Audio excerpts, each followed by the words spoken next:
Morjesta. Ja tänään selityn paikallisesta pelikaupasta Farming Simulatoria Xboxille. Niin ei ollut ja hinta olisi 40 €. Pahoittelen, pistän sen näin. 40 € ja Prismasta saa 35 €, että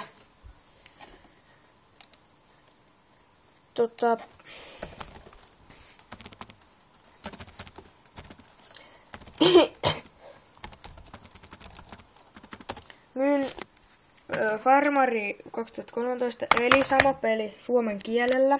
Pahoittelen, tuo valo näkyy tuosta vähän.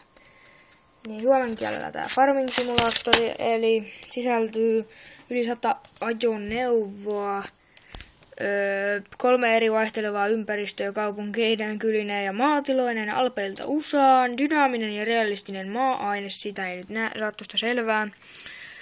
Kaikki kulkuneuvot tulevat likaisiksi realistisesti. Kaikki kulkuneuvot tulevat likaisiksi. Se on tuossa 2 kertaa, mitä vittua.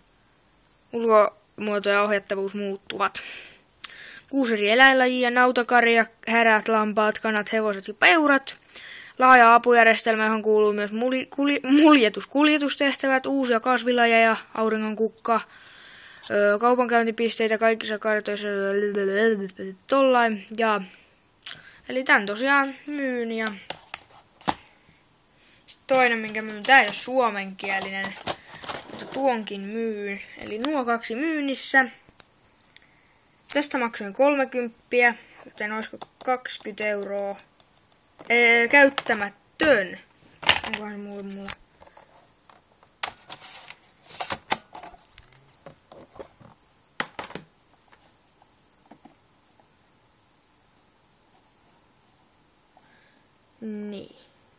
Niin, joo. Oi, mitäs vittu. Niin, eli toi lähtee 15 €, tää lähtee 20. Valkeakoskelta. Tämmöiset 2 lähtee 20 ja 15 €. Otetaan myös vaihdossa tämä. Jos on Xbox Farmari, niin vaihdan. Totta kai. Täällä on muuta.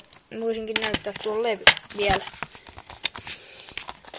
Kuinka hyvässä kunnossa se ei ole käyttämätön. Testattu on, että toi ei oikein liian vähän tehoa meidän koneessa pyörittää, mutta ihan kunnollinen levy mun mielestä.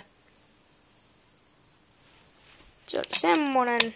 Tässä ei varmaankaan ole niin kunnollinen kuin tossa, mutta tääkin on käyttämätön. On tässäkin hyvä levy. Kattokaa miettikää. Eli toistan. Ski World 2012 Simulator. Se lähtee 15 €. Ja Farmari 2013 Simulaattori lähtee 20. Harkitkaa ja se on moro nyt.